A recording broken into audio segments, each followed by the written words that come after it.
Bonjour tout le monde, on se retrouve aujourd'hui pour une nouvelle vidéo sur la chaîne Bastock. Ça fait un moment que je voulais la faire, la date de l'ouverture de la truite approche, donc je pense que c'est le meilleur moment pour vous faire ce genre de vidéo. Je vais vous parler de beaucoup de choses, je vais vous parler du matériel que je vais utiliser pour la pêche au TOC en 2021. Je vais vous parler également des différentes rivières du Morbihan où je vais pêcher. On parlera aussi d'un super projet que j'ai suite à mon déménagement dans le Morbihan. Et on finira par un petit point sur les différentes chaînes YouTube que j'apprécie. Les chaînes YouTube qui sont consacrées principalement à la pêche à la truite. C'est juste pour vous parler un petit peu de certaines jeunes chaînes qui existent et qui sont vraiment intéressantes à regarder. J'ai choisi de faire cette vidéo avec ce cadre magnifique. Vous savez tous que j'ai déménagé dans le Morbihan. On a ici un marais qui est une réserve biologique qui accueille vraiment beaucoup d'oiseaux, que ce soit migrateurs ou que ce soit d'autres oiseaux. Je trouve que c'est bien symbolique du milieu où je me trouve cette année et c'est pour ça que ça me tenait à cœur de vous faire ce genre de vidéo au bord de ce marais là. On commence tout de suite avec le matériel que je vais utiliser cette année 2021, c'est parti.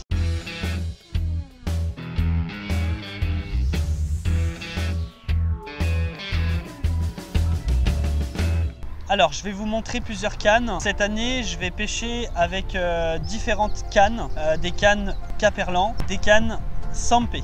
C'est les deux marques que j'utilise le plus, la canne RS Nymph qui me suit depuis quand même 2 ans et la T500 pour la marque Caperlan. Pour la marque Sampé, on va bien sûr utiliser cette année ma RS Nymph. C'est une canne que j'apprécie énormément, qui a vu beaucoup de poissons. Elle est encore en excellent état, même s'il y a quelques pets, mais ça fait partie aussi du risque avec la pêche que je faisais en Haute-Savoie. C'est une canne que je vais utiliser encore beaucoup cette année parce qu'elle est très légère. Tout ce qui est petit cours d'eau et même moyen cours d'eau, cette canne m'accompagnera vraiment cette année et pour moi c'est du super matos. Pour rester avec la marque Sampé, j'ai une deuxième canne qui va m'accompagner cette année, qui est donc une canne téléréglable. Alors elle est juste monstrueuse, c'est incroyable la légèreté de cette canne. J'ai pas le poids exact, c'est la Torrent. C'est une canne avec une action progressive et elle est en 3,80 m. C'est une canne qui va me permettre de me faufiler aussi sur des petits cours d'eau parce que je trouve que c'est ça aussi le côté pratique des téléréglables. On peut s'adapter et on peut régler simplement la longueur de la canne. On n'est pas obligé que ça fasse 3,80 m. Je pense que ça va être un super produit. Je suis assez surpris parce que les téléréglables en général, c'est vrai qu'elles ont quand même un poids qui n'est pas négligeable. Mais la Torrent de chez Sampé en téléréglable, je peux vous dire que je pense que ça va être un vrai confort sur des longues journées de pêche. Donc on va l'essayer cette année. Je vous dirai un petit peu ce que j'en pense, mais pour moi c'est du top niveau. On va bien l'arranger. Ce genre de cache, je vous le dis, c'est votre meilleur ami. Parce que sur des téléréglables avec un sion aussi fin, je peux vous dire que c'est très important pour maintenir en forme les cannes. Sinon on n'est jamais à l'abri et des fois c'est vrai qu'on a des mauvaises surprises avec un sion cassé. Donc pensez-y, c'est pas grand chose, mais rangez vos cannes et prenez-en soin. Voilà, la Torrent donc de Sampé.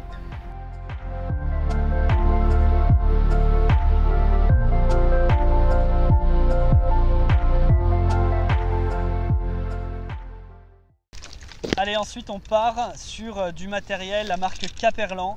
C'est des cannes que j'ai utilisées l'année dernière pour la première fois. Vous vous souvenez, je pense que ceux qui me suivent s'en souviennent encore très bien. Le combat de ma 44 cm sur une rivière mais qui était vraiment cristalline de chez cristalline. On est sur la Riverway T500, une canne qui fait 4,20 m en 3 brins. Donc une canne que j'adore vraiment pour le prix. C'est une canne qui donne d'excellentes sensations et qui permet de combattre de gros poissons. Et ça, c'est vrai que c'est très important.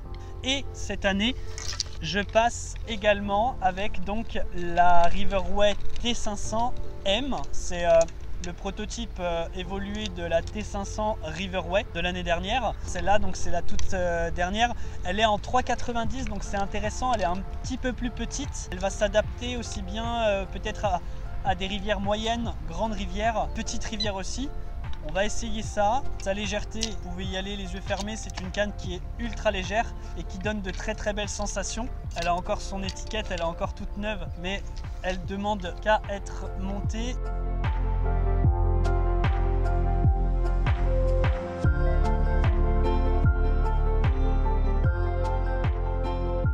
Donc il n'y a plus qu'à l'essayer. Et je vous dirai un petit peu ce que j'en pense, mais c'est pareil, c'est une canne qui va me suivre toute l'année, donc super.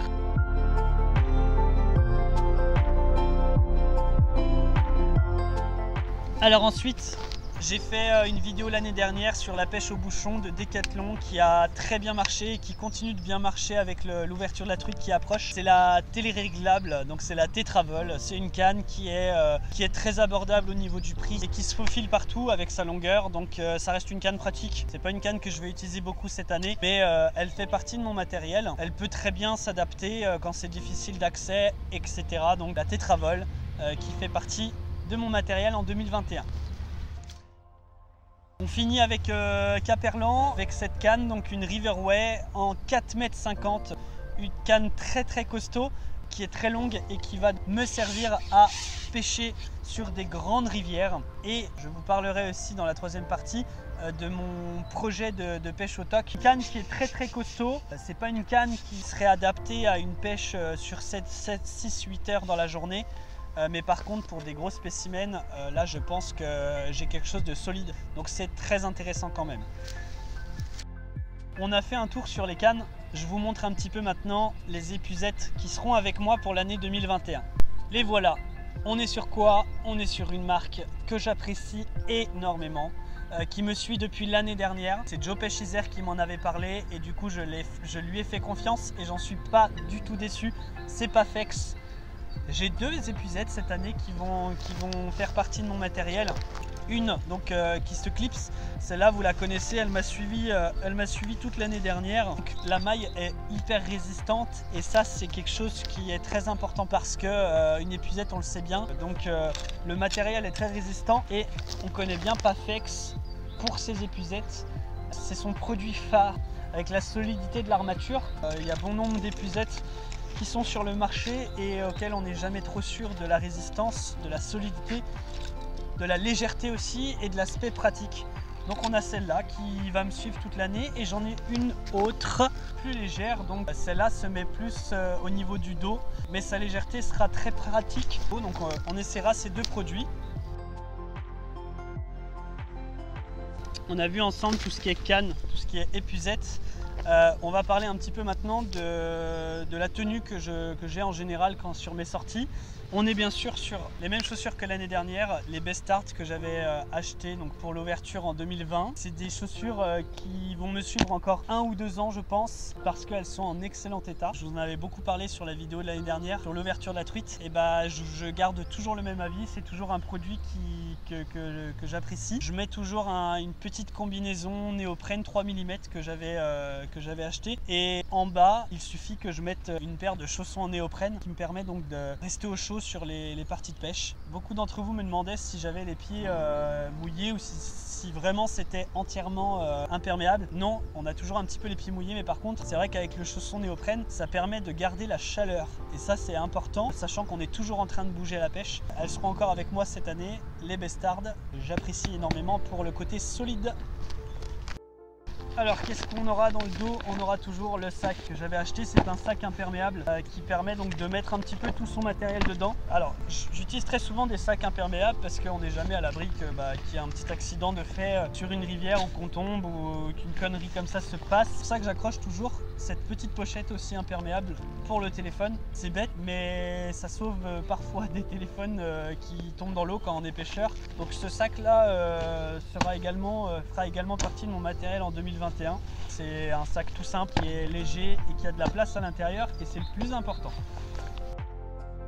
On partira également avec cette petite besace qui s'accroche à la taille, donc pour pêcher au toc. Je l'ai utilisée toute l'année dernière, elle est comme neuve, donc pas besoin non plus de réacheter du matériel, que ça sert à rien. C'est simple, ça me permet d'avoir toujours les appâts à l'intérieur, quelques poches sur le côté pour tout ce qui est plomb, hameçon, très pratique. ça évite d'ouvrir à chaque fois ces boîtes. Ça reste simple, mais c'est des petits détails qui jouent énormément sur la pêche au toc. On sait bien que sur des sorties, des fois j'utilise 4-6 boîtes, et pas besoin d'ouvrir sa boîte à chaque fois, on met tout à l'intérieur et ça permet d'avoir accès directement. Alors au niveau des petits moulinets, pareil, l'année dernière j'avais mis un peu le prix sur un petit Garbolino. J'en suis très content, je ne vais pas changer non plus. Je vais l'utiliser encore cette année et j'ai toujours dans mon sac un petit de rechange. Donc celui-là c'est le MTR, c'est de chez Garbolino aussi. On ne sait jamais des fois qu'on ait un petit problème technique. Toujours avoir quelque chose de rechange parce que ça m'est déjà arrivé, ça vous est déjà sûrement arrivé. Une canne qui se casse, un moulinet qui déraille. Donc pensez-y, c'est toujours important. Voilà, il fera partie de la saison 2021. Au niveau du fil, je pars sur un fil toujours bicolore. Pour moi, c'est un très très bon repère pour pêcher au toc. Donc toujours le fil bicolore dans le moulinet et en bas de ligne, blanc, discret et plutôt fin. Donc au-dessus, on est sur un fil en général 14-16 centièmes. Et en bas de ligne, je finis souvent donc en 12 centièmes, qui permet d'avoir des approches hyper discrètes. Donc voilà les deux petits garbots qui m'accompagneront sur l'année 2021.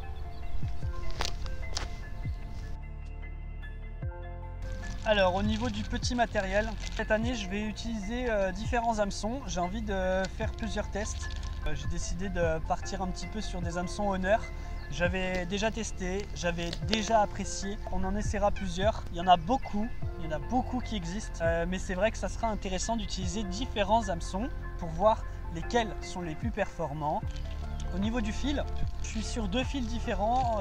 J'utilise très souvent donc du Sampé en incolore et en bicolore pour garnir mon moulinet. Et cette année, j'ai envie d'essayer également du Stroft qui sera donc en 12 centièmes pour des bas de ligne. Je vais essayer un petit peu tout ça. Je vous en dirai un peu plus. On a vu ensemble tout le matériel que je vais utiliser en 2021. Maintenant, on va parler un petit peu ensemble des parcours de pêche dans le Morbihan. C'est parti!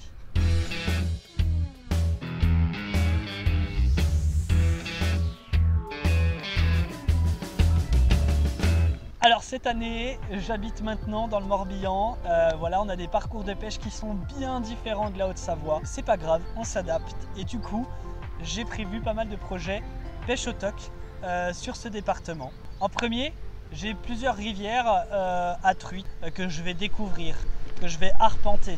C'est des coins que je ne connais pas du tout, donc à moi de découvrir tout ça. On a également des grandes rivières comme le Scorff, on a l'Ailé, on a le Blavet, des rivières à truites mais aussi à saumon migrateur. Et j'ai envie cette année de me tester un petit peu sur la pêche au toc en grande rivière et pour des gros poissons. Je ne sais pas du tout si ça va marcher, mais en tout cas c'est mon projet et c'est un de mes deux projets et je voulais vous en parler aujourd'hui. Mon deuxième projet, c'est de vous faire découvrir la pêche au bar avec la technique du toc. C'est une pêche qui existe, qui est très peu pratiquée, qui se pratique très bien donc sur le golfe du Morbihan avec les courants. Il suffit d'avoir une embarcation, d'avoir un matériel un peu costaud et ça ne se pêche pas au ver de terre, ça se pêche avec des crevettes, petites comme grandes, et c'est une pêche au toc comme en rivière et ça sera très intéressant et j'espère que ça va vous plaire.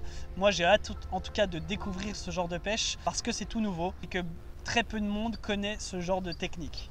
Allez, on passe ensemble sur la dernière partie de la vidéo. Je vais vous parler un petit peu des chaînes YouTube dédiées à la truite.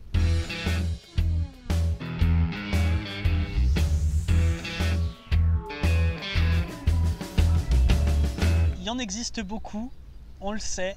Il y a des gros youtubeurs comme Scarna Fishing, comme Fisher, je ne vais pas en parler parce qu'on les connaît tous. Par contre, j'ai 3-4 chaînes que je voulais vous parler et que j'apprécie beaucoup. En premier, c'est Physiotherafish. C'est une chaîne de pêche, donc c'est un jeune avec son père qui est souvent sur des sorties pêche à la truite. Et eux, ce que j'apprécie énormément, c'est la qualité des montages. Ils font une pêche très fine, souvent en ultra léger, qui sont dans le coin, hein, je pense qu'ils sont en Bretagne. Mais je voulais vous en parler parce que je trouve qu'à chaque vidéo qu'ils postent, on voyage avec. Ils ont toujours des qualités d'image qui sont incroyables et des super musiques qui vont avec. Donc j'apprécie beaucoup et je voulais en parler dans cette dernière partie. Ensuite, on a bien sûr les mordus de la truite. de jeunes qui font de la très belle qualité également d'images, de vidéos, qui font une grande approche à chaque fois, qui échangent beaucoup, qui expliquent beaucoup. C'est 2 jeunes youtubeurs qui sont sur YouTube depuis pas mal de temps et qui pêchent principalement à l'ultra léger. Allez regarder, c'est pareil, je suis pas là pour faire de la pub, je vous donne juste mon avis. Mais moi j'adore et à chaque fois que je les regarde, c'est un moment qui est toujours apaisant grâce à leur musique, grâce à leur travail de montage. En 3, on a mon ami Tony, qui est je crois de la région vers Besançon, qui a donc une chaîne YouTube Les Pêcheurs Flotteurs avec sa spéciale que j'adore. C'est un mec qui a l'air très sympa, que je connais pas beaucoup, mais qui a l'air très sympa, qui fait de très belles vidéos aussi. Alors il tombe des fois sur des sessions de pêche où il va faire 5-6 poissons de 50 cm, c'est juste dingue, mais il pêche beaucoup à l'ultra léger. Et il fait beaucoup de vidéos explicatives aussi pour l'ouverture, parlant de son matériel. J'adore, c'est un mec, tu vois, il véhicule la bonne humeur et j'aime beaucoup sa chaîne, donc Les Pêcheurs Flotteurs. Continue comme ça Tony, j'adore ta chaîne, ciao. Et ensuite, en dernière position, c'est une chaîne que je suis depuis très longtemps. C'est un mec que j'ai pu rencontrer donc quand j'étais en Haute-Savoie. C'est une pêche extrême, c'est une pêche pour les barjots, mais c'est une pêche que j'apprécie et que beaucoup d'entre vous appréciez, je pense. Il s'agit de Joe Pêchisaire. C'est une chaîne de pêche en ultra léger avec corde, piolet. Le mec, il part d'en bas, il arrive en haut en escaladant. C'est un malade, mais c'est un passionné. Il fait de beaux montages. Mais si on le suit sur YouTube, c'est principalement avec le cadre et les truites qu'il prend parce que c'est des truites qu'ils n'ont jamais vu de pêcheurs. Et je trouve ça vraiment incroyable. Donc Joe Pêchisaire, mon ami, je te passe un petit bonjour de loin et je te dis bonne ouverture à toi. J'espère que ça vous a plu. On n'oublie pas le petit pouce bleu, ça fait toujours plaisir. Et on n'oublie pas également, si ce n'est pas déjà fait, de vous abonner à la chaîne Bastock. Et n'oubliez pas d'aimer son site BF Productions. Et n'oubliez pas d'aller voir mon site BF Productions, ma toute jeune société de montage vidéo que j'ai créée et que je débute depuis le mois de février. En tout cas, j'espère que la vidéo vous a plu. On se donne rendez-vous dans 2 semaines pour l'ouverture de la truite. On n'oublie pas mon Instagram qui s'affichera juste ici. Voilà, Bastock. Allez vous abonner, je vais vous faire partager beaucoup de moments et on va être ensemble encore pour de longues années. On se dit à bientôt les amis, portez-vous bien et bonne ouverture à tous. Allez, ciao!